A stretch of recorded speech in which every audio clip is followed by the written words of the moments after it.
Die Sternennächte. Lied von Schubert, Text von Mayrhofer. Schon wieder ein Nachtlied. Für den Romantiker war die Nacht, die Sternenwelt, von hoher symbolischer Bedeutung.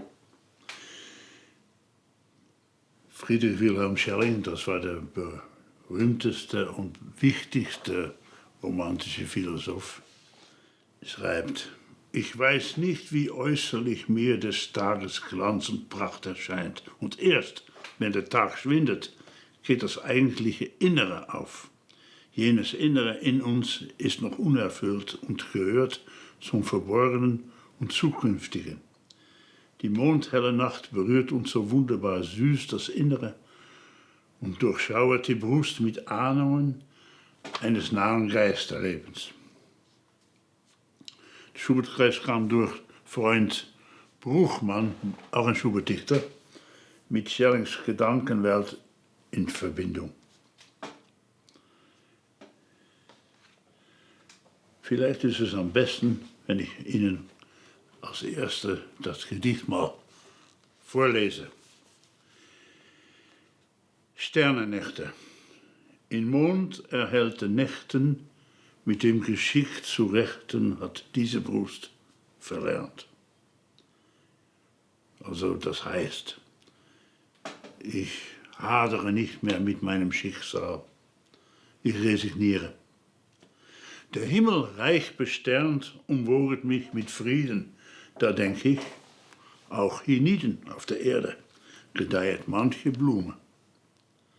Und frischer schaut der stumme, sonst trübe Blick hinauf zu ewiger Sterne Lauf. Auf ihnen quälen Schmerzen, auf ihnen bluten Herzen. Sie aber strahlen heiter. Also Mayrhofer denkt, die Sterne sind bewohnt, so wie die Erde auch, mit Menschen, mit Glück, Unglück, Qualen, Krieg, ganze Scheißdreck und die ganze Schönheit. So schließe ich selig weiter, auch unsere kleine Erde, voll Misttorn und Gefährde, sich als ein heiter Licht ins Diadem verpflichtet, also ins Diadem, die unendliche Kette von Lichtern, von Sternen, ist auch unsere kleine Erde, ein leuchtendes Etwas. Also es ist, als ob, das haben die Astronauten später bestätigt, die Erde, der sogenannte blaue Planet, schöner, heller Stern quasi, aus dem Sputnik gesehen. Und so werden Sterne durch die Ferne. Indem man das aus der Vogelperspektive schaut, kommt das Licht. Und das ist, hat er in einem anderen Gedicht gesagt, das heißt nahes und fernes Leid. Wenn man in Gebirgsgegend ist, die Gebirge sind unglaublich bedrohlich, können ganz grau sein und so. Grau, schwarz, wenig grün, vor allem wenn was überhaupt der Baumgrenze ist. Aber wenn man sich dann davon entfernt und man sieht sich ganz in der Ferne, dann wird das Graue von den Bergen wird blau. Und so relativiert sich alles. Das ist eigentlich der Inhalt von diesem auch in 1819 komponierten Lied, also in der Zeit, wo Mayrhofer und Schubert zusammengelebt haben. Das kann man merken.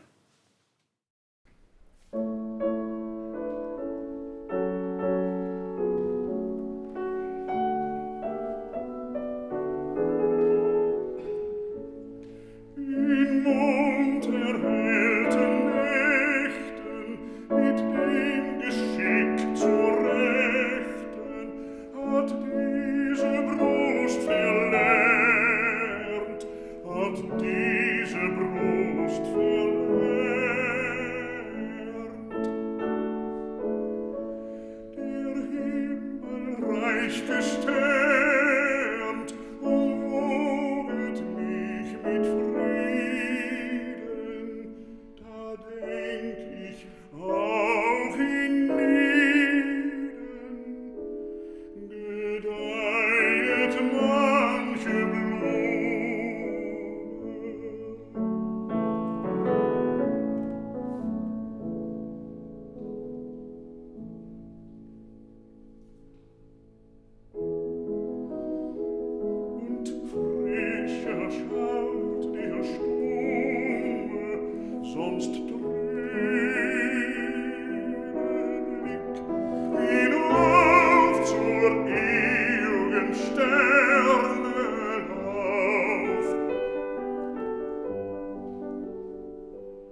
kleine Erde, voll Miston und Gefährde, sich als ein heiter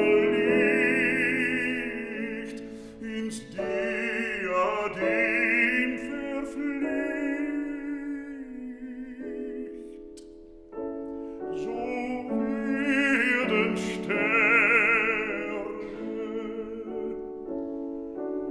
durch die Ferne.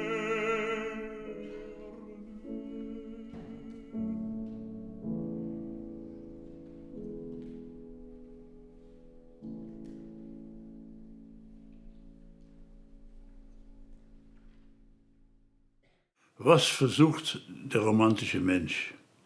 Er versucht, die Unendlichkeit in der Endlichkeit, die Spuren der Unendlichkeit in der Endlichkeit zu entdecken. Mit anderen Worten, er versucht, die Verbindung zwischen Himmel und Erde zu suchen und zum Ausdruck zu bringen im Gedicht, in welcher Form denn auch. Er versucht also, mit anderen Worten, die große Welt, Makrokosmos, der Sterne, Planeten, in Verbindung zu bringen mit unserer kleinen Erde, Mikrokosmos.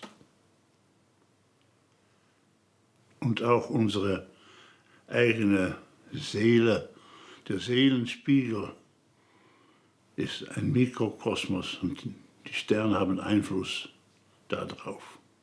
Es kommt eine Art Pendelbewegung zusammen zwischen Sternen, zwischen Gott, göttlichen Kräften und die Inspiration. Die göttlichen Kräfte, hat Jean-Paul gesagt, sie geben die Inspiration. Und zwar, die göttlichen Kräfte sind wirksam im Unbewussten. Jean-Paul ist der Erste, der über Unbewusste spricht, weit vor Sigmund Freud.